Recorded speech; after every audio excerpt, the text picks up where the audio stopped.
Patrons from distant lands, listeners of old, it is time once again to travel down the Hobbit hole. Today I've got a bunch of extra stuff regarding redemption, near redemption, failed redemption, forgiveness, regret, mercy, doom, free will, and all that other fun stuff. And the first kind of hot tip I have is to encourage people, if you have any inclination at all, go hunt down some of the places in the text where some of those naughty characters have their villainy catch up with them. Because one of the things that's really striking is how many of them share this sort of oppressive mood. Even if it's just for a moment or a line, there's sort of this evocation of a breathless silence or some kind of significant eye contact or something. In the video I did on this, there were so many examples that I couldn't really cram in reading out all of the relevant passages. There were already a lot of really long quotes to begin with, particularly from letters. But honestly, there was part of me that thought just reading out all of the points in the text where characters end up wrestling with this kind of choice, that alone would kind of make an argument in itself. I'm not going to do that here, but what I am going to do is read the section of the Akalabeth where Ar-Pharazon has his little uh-oh moment. I mentioned him as an example, but I couldn't really expand too much on him beyond just noting him as another figure who shows this pattern. There's just very little actual prose written about Ar-Pharazon, particularly as a character rather than as a sort of political figure or easy mark for Sauron. Brief disclaimer before I begin, I do not understand Númenórean accent rules. There's a little circumflex thing here that I'm really not sure how to weight it, so I'm just kind of gonna go with my best guess at the Quenya stress pattern, but please feel free to critique me if you have more developed opinions on this matter. Regarding our last King of Númenor, we have: "And at last Ar-Pharazon came even to Aman, the Blessed Realm, and the coasts of Valinor. And still all was silent, and doom hung by a thread. For Ar-Pharazon wavered at the end, and almost he turned back. His heart misgave him when he looked upon the soundless shores, and saw Taniquetil shining whiter than snow, colder than death, silent, immutable, terrible as the shadow of the light of Iluvatar. But pride was now his master, and at last he left his ship and strode upon the shore, claiming the land for his own if none should do battle for it. And a host of the Númenóreans encamped in might about Tuna, whence all the Eldar had fled."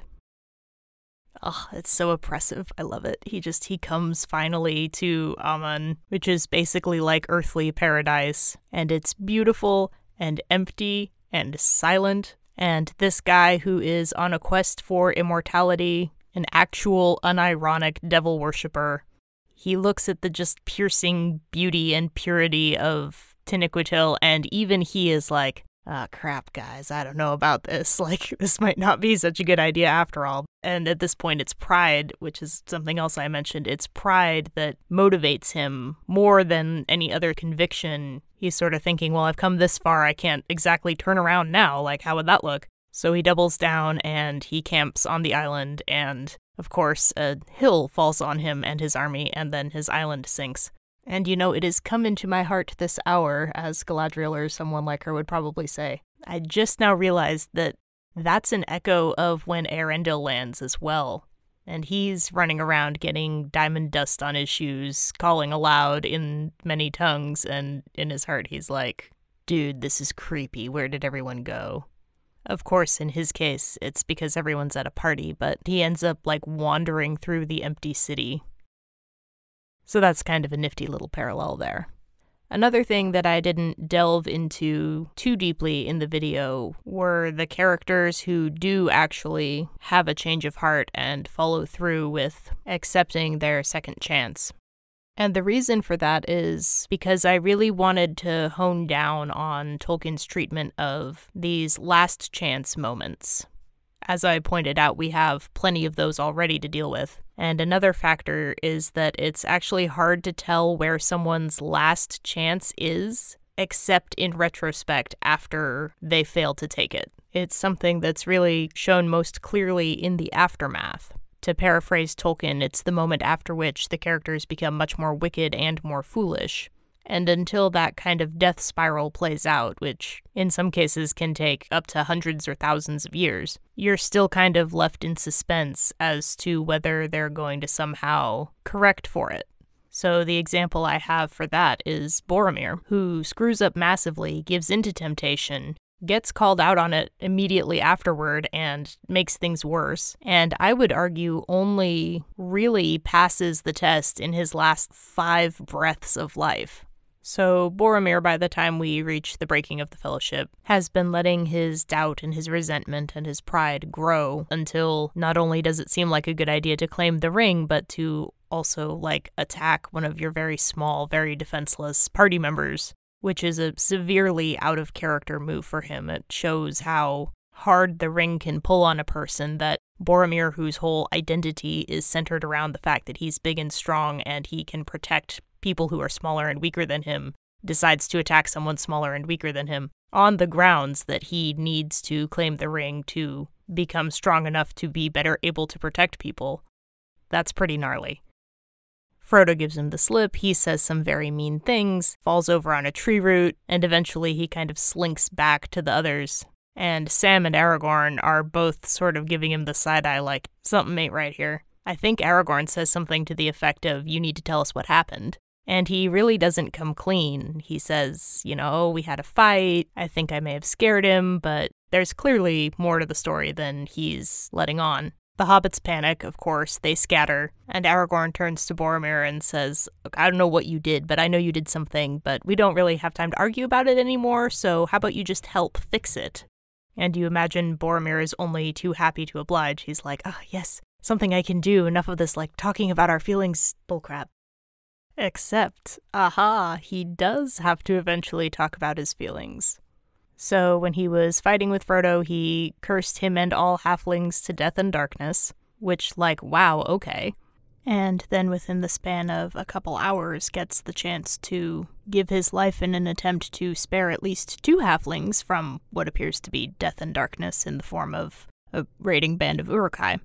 If we know anything about curses at this point, it's that deflecting or undoing them typically requires somebody to lose their life in the attempt. And I also see in this an attempt to make the most of the sort of opening that Aragorn left him. Aragorn, of course, not intending to send Boromir to his death, not understanding the full situation, but realizing that something has gone wrong and enlisting his help in fixing it and redressing whatever it is that he did wrong. So you can certainly look at that sacrifice as his sort of redemptive moment. But I actually don't think it's complete until afterward, when he is mortally wounded and Aragorn finds him, and he knows he's on his last 30 seconds here, and it says he's struggling to speak. And in the book, the first thing he says is not, they took the little ones. It's not the pragmatic information, it's, I tried to take the ring from Frodo. The thing that he's most urgently trying to communicate to Aragorn is this full confession of the information that he withheld earlier. I tried to take it, I am sorry. And then he tells him where Merry and Pippin have gotten to, and he ends by saying, you go and defend Minas Tirith because I have failed. And I think that's really his key moment, even more so than his sacrifice in defense of the hobbits.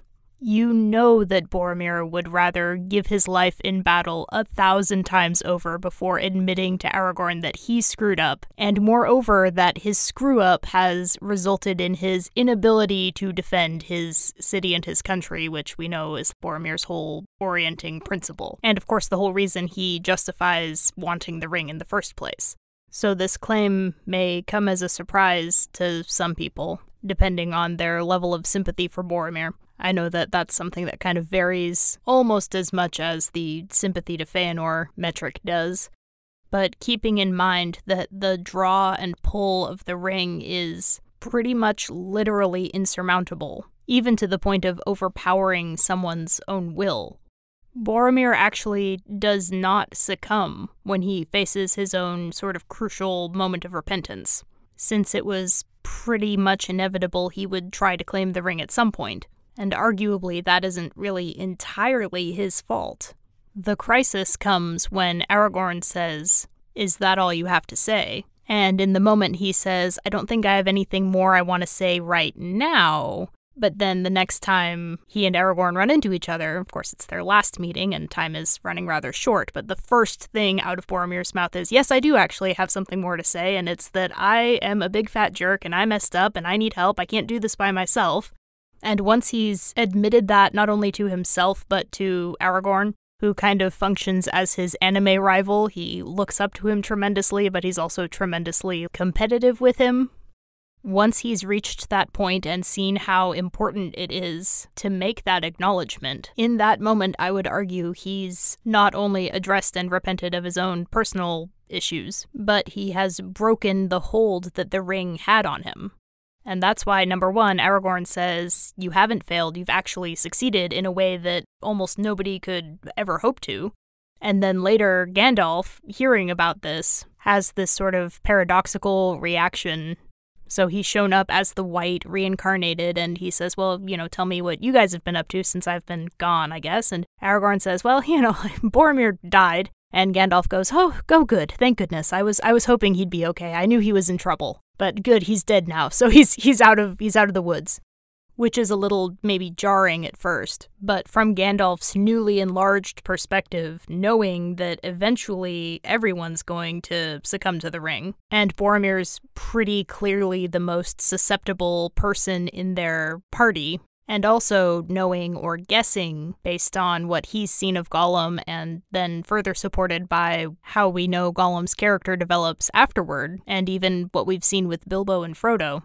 Once the ring's got its hooks in you, even a full, complete repentance might well be temporary. Even after it's destroyed and everyone's heading home, Bilbo, in the increasing confusion of his old age, is still asking if he can see the ring again. What happened to my ring? Did you happen to hang on to it? Do you have it with you? And then remembering, oh yeah, that's right. The whole point of the adventure was to get rid of the ring and destroy it, and you did. And we threw a big party about that, and it was great, but do you have it still? Is it around? Can I hold it? So from Gandalf's perspective, this really is the best thing that could happen to Boromir. He has a complete break with the very sense of identity that the ring was capitalizing on. And then seconds afterward, in a moment of maximum psychological clarity and peace and freedom, he dies before things can get bad again. So in that sense, we know that this is Boromir's sort of trembling moment or last chance, only because he's not going to live long enough to get a chance at another one. And that leads me to kind of the next wrinkle or complication in examining these kinds of final opportunities to turn back. If you reject the chance and give in to your burgeoning villainy, you can devolve pretty quickly to the point of mustache-twirling, monologuing, evil laughter, almost self-parodying levels of evil. But if you do turn aside from the worst-case scenario path, it's not like that's the end of the story. You're going to face more difficult decisions. You're going to face probably worse temptations. It's not a one-and-done kind of a deal. Think about how many times Frodo faces the decision to turn back or shirk his responsibility or give in to despair. Even before they get out of the Shire, he has moment after moment where he's struggling with gosh, what am I even doing here? I wish I could just go back. Maybe someone else can handle this problem.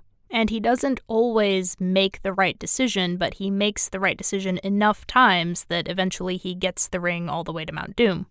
So in any given moment where he makes the decision to continue trying and to carry on and keep doing his best, had he not chosen to go on, we don't know if he would have gotten another chance, or if instead that would have turned into the moment that we could retrospectively look back and point to and say, that was the crucial moment where he failed, and then after that, he was too far gone to even really attempt to do the right thing anymore. We see this rather more starkly in figures like Maedhros and Maglor, the quote nice Feanorians who get to do a conga line of alternating trembling moments. Maedhros follows his father into exile, he swears the oath with him, he kinslays with him, he sneaks away on the boats in the middle of the night with his father, but then when it comes to burning the boats and completely betraying the rest of their people, particularly Fingon, he stands aside. Okay, so that seems like an important moment that preserves a shred of his redeemability. We get the whole Thangorodrim interlude.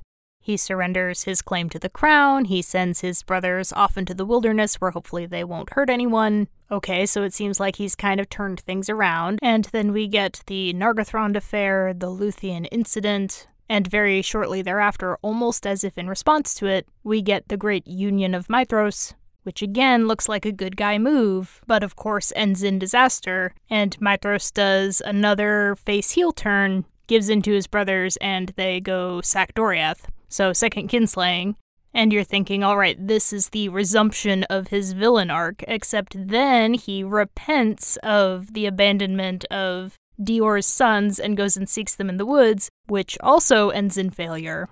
He makes sort of a token effort at working things out with Elwing. Of course, it's hard to gauge how sincerely hopeful he is that that's going to work out at this point, but you know, an attempt was made.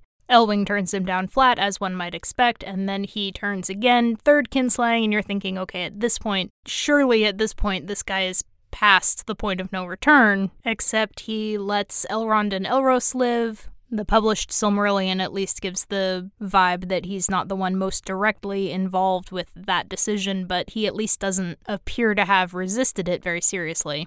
And sort of up until the last minute, he and Maglor are going back and forth on what do we do now. They're wrestling with their decisions. I mean, I've elaborated on all of this elsewhere at length, but the relevance here is that Maedhros gets a lot of moments of repentance that don't seem to stick, and also moments that look like they have to be points or choices or decisions from which there can be no coming back. And yet he still manages to kind of come back, or look like he's coming back, or that there's even, you know, a possibility that he could if he chose to. So that complicates things and leads into a few more sort of nuanced points or observations that I think are kind of worth picking out.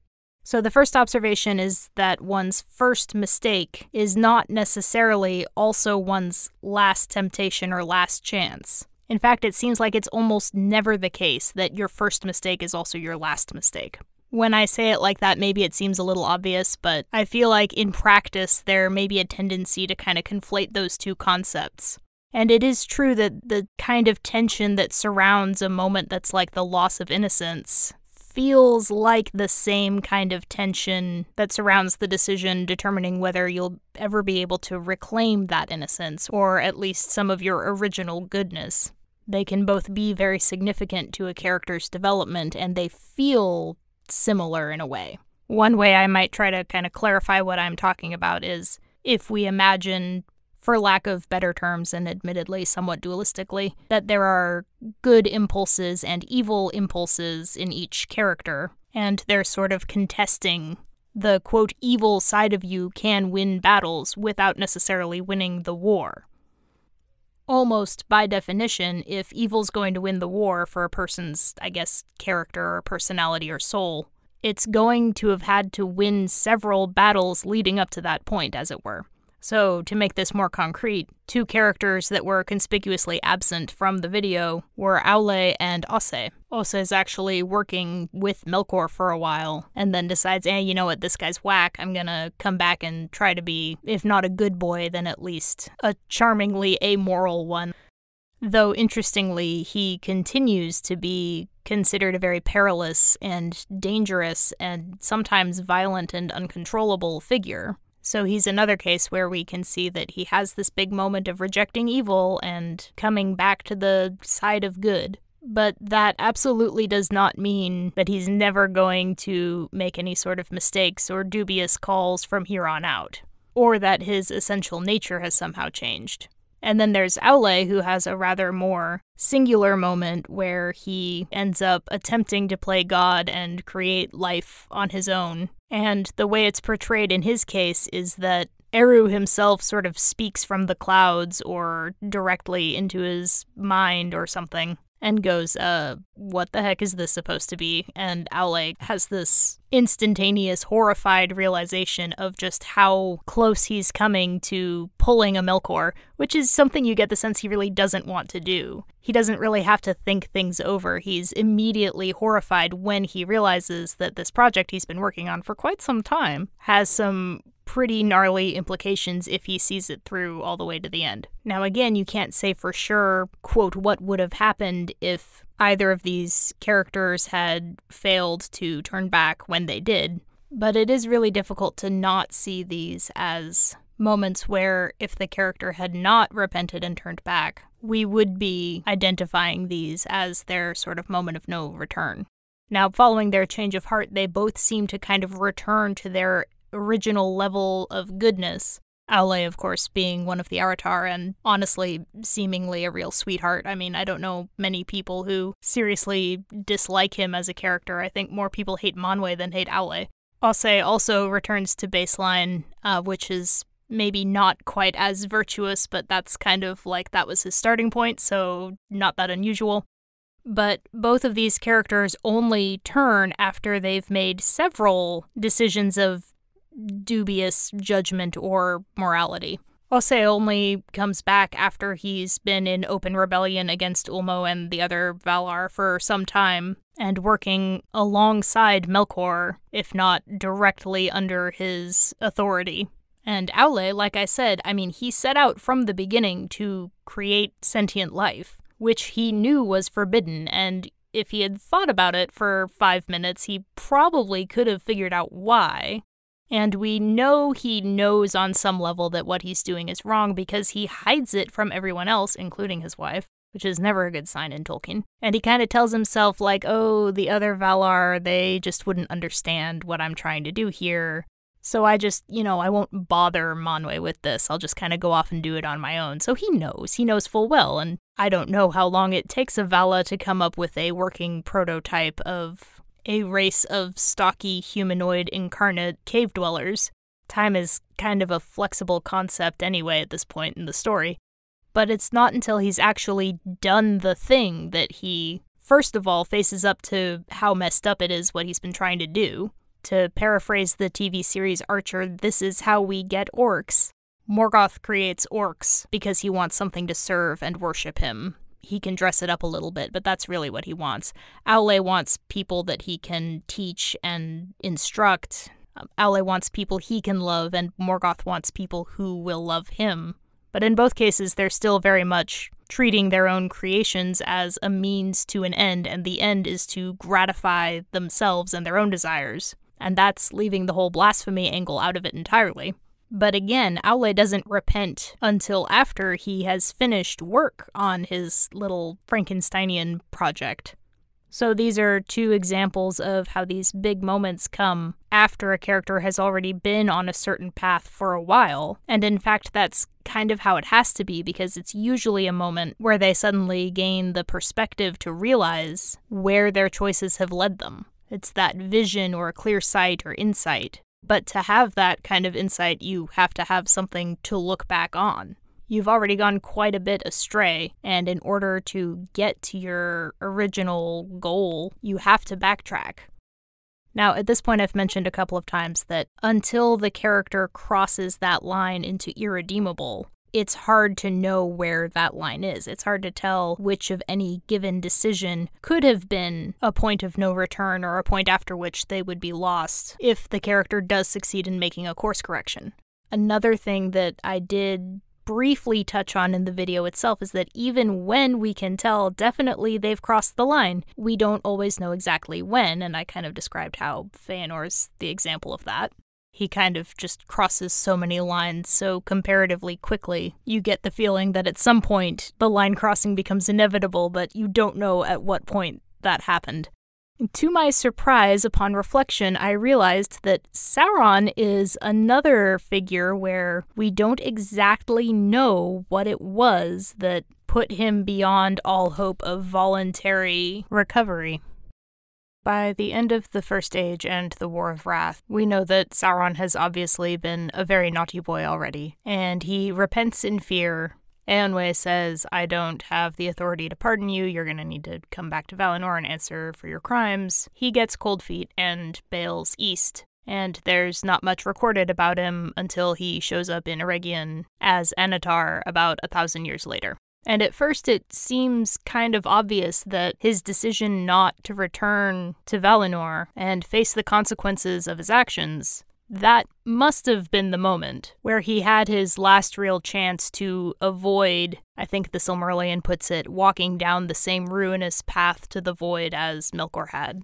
And of course, Sauron is a much more subtle and patient character, I think even in his worst moments, than someone like a Morgoth or a Feanor.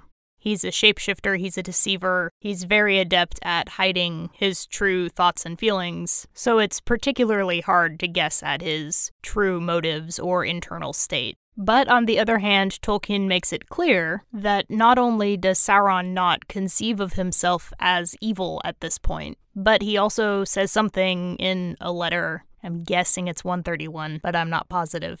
Even then, he still wasn't really wholly evil at heart, any more than a reformer who is impatient to hurry up with reconstruction and is frustrated and impatient with delays is evil at heart.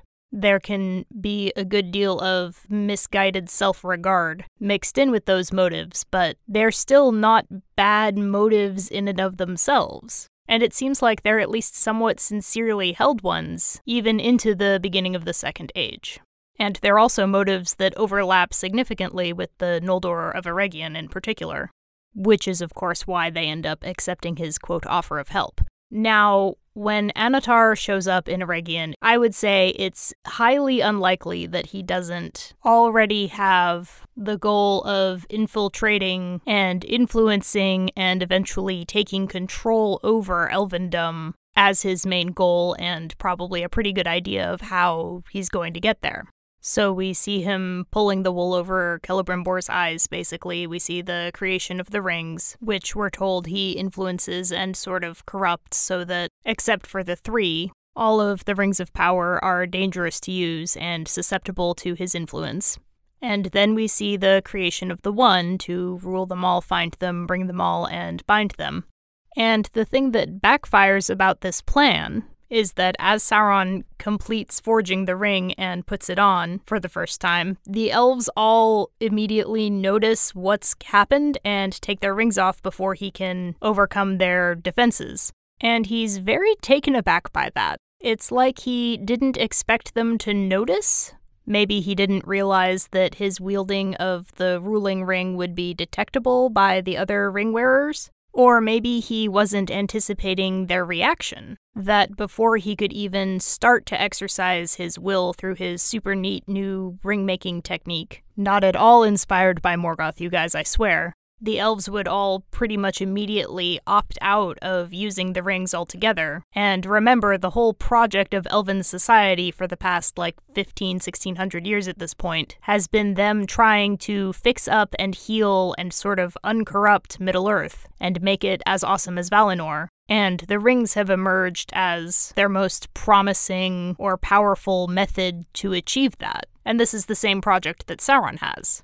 And it's here that we finally see Sauron go full Dark Lord, unleashing his armies of orcs and spreading ruin and chaos and destruction over the land and marching out to war under the Celebrim banner, as it's become known.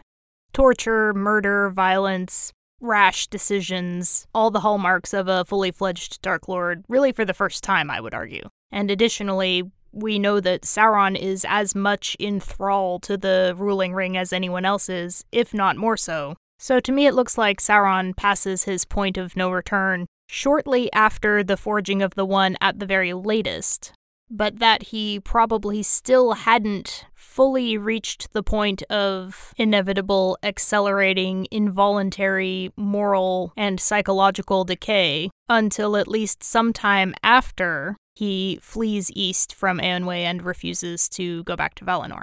And that is a really big, thick, juicy time period that's shrouded in obscurity for a character who seems, on the one hand, to be quite brilliant and logical, but on the other hand, to maybe be lacking in some emotional intelligence, particularly as relates to himself, to be sort of working out the details of his own damnation, all the while not realizing that that's what he's doing. And admittedly, this is a bit of a long shot, but it's tempting, for me at least, to entertain the notion that even as he's forging the ruling ring, there's still a chance that part of him is hesitating, and there's something left in him that could have chosen a different course even at that moment.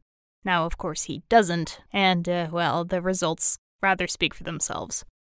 Another point that relates to how difficult it is to tell sometimes exactly when a person might really be beyond saving versus a character whose choices may appear to place them in the irredeemable category, but in fact they haven't yet sacrificed all of their capacity to start reclaiming their former self, is the question of what role an onlooker might play in these kinds of decisions. So we have very clearly the example of Sam and Gollum, where Gollum has reached a point of potentially moral crisis, and Sam wakes up and is rude to him, and even that one tiny slip is enough to push Gollum irrevocably back into greed and malice. And we have extensive commentary by Tolkien to the effect that, yeah, Sam does bear at least a little bit of responsibility for this, insofar as it was his attitudes and actions that led to this outcome. And this ties back into the importance of mercy and pity, which is something we've talked about before and will most likely be talking about again at some point. It seems to be safest to err on the side of acting on pity, extending mercy, giving people the benefit of the doubt and a second or a third or a fourth chance, however unearned it might seem. Because on the one hand, you don't know what could be the tipping point for another person.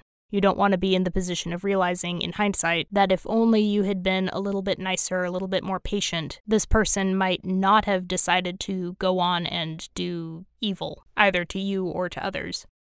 And there's also the consideration that if you just let people go ahead and be evil, very often the way that doom or fate or providence is set up means that their decisions will backfire on them. And not uncommonly, this will be to your benefit, either directly or indirectly. So again, Gollum is kind of the arch example here. On the slopes of Mount Doom, Sam actually does reach the point where he's able to take pity on Gollum, and instead of killing him, he kind of lets him crawl away. And at this point, it's obviously too late for that to do Gollum any good, but by letting him live, you're letting him pursue his own choices that are kind of destined to backfire on him, and in this case, backfire on him to the tune of forcibly taking the ring from Frodo and plummeting into the lava along with it, which at this point is really the most desirable outcome for anyone. Gandalf comments directly on this with regard to Saruman, where he says, look, it's probably too late to save Saruman, it seems like it's too late for me to save him anyway. And that's really too bad in the cosmic scheme of things, but looking more narrowly for us, things have gone pretty well. And particularly in the decision to spare Grima and let him go back to Saruman, Grima's the one who hucks out the Palantir, which ends up being quite an important piece of the whole puzzle and important to how the story resolves. So it's often, you can say, safest to be merciful, almost one would say to a fault, except that Tolkien makes a point that this can't be a matter of policy, because in that case it's not really pity or mercy that you're showing, it's just calculation of a different sort. You're playing 5D chess when everyone else is playing 4D, but it's still a tactical, self-interested decision. So basically, in order for this hack to work, it has to be motivated by some combination of genuine, sincere moral principle and an actual capacity for pity or mercy or compassion. And the kind of safeguard that ensures this is the fact that a lot of times there are unforeseen consequences and costs to this kind of decision. Gandalf sparing Saruman doesn't end too well for Lotho Sackville Baggins, for instance. Frodo spares Gollum and then is almost killed by him. He gets bitten by Shelob, held captive in an orc garrison, and then he gets his finger bit off. And that's not even touching on the emotional damage. So even when it's undeniably the best course of action, it's still not always a safe or consequence-free one. We've seen this in the case of Gollum, we've seen this in the case of Saruman, no doubt there's others. But one illustration of this principle that I didn't necessarily expect to find concerns Feanor when he's in the Ring of Doom debating whether or not he should give up his Silmarils to be broken. And afterward, the narrator makes a point of telling us that this doesn't maybe seem like it's that big of a deal because in any case the Silmarils have already been stolen, so, what does it matter whether or not he decides to give them up or not, but It's potentially a very important one because we don't know what Feanor would have done differently had he resigned himself to sacrificing his Silmarils from the outset. And at this point, he's at least trying to be civil to his half-brother. He hasn't actually physically threatened him with violence again yet. He's had 12 years to reflect on how much he hates everyone, but particularly Melkor, but then also to reflect on how he's kind of played into Melkor's hands and how the Valar don't seem too keen on Melkor either. So maybe he's softened toward them a little bit at this point. It's not a decision he makes easily, for sure.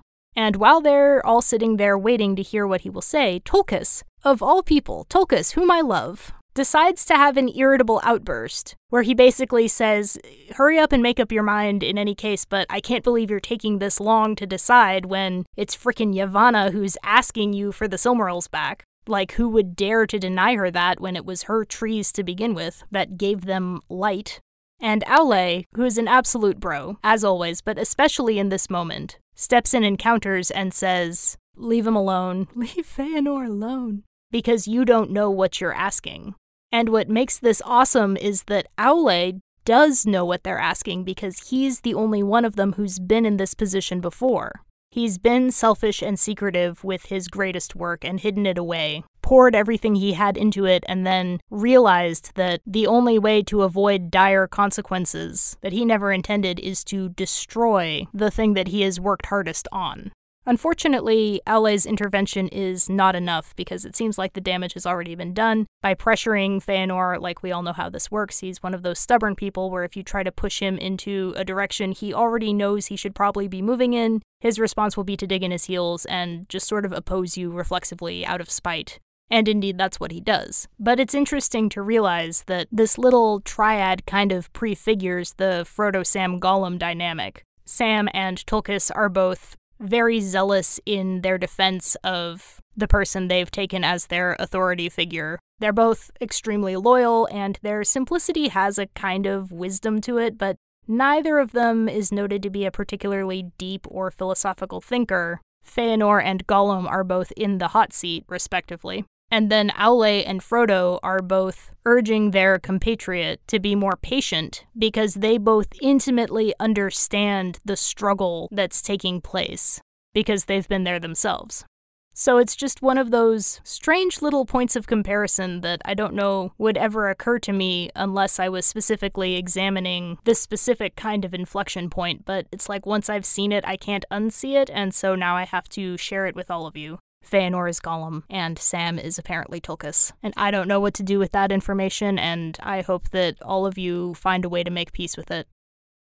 So with that, I think I have exhausted my list of tangents and opinions and observations. I look forward to seeing where everyone else goes with it. Thank you as always to everyone who's made it this far, and I will see you all next time.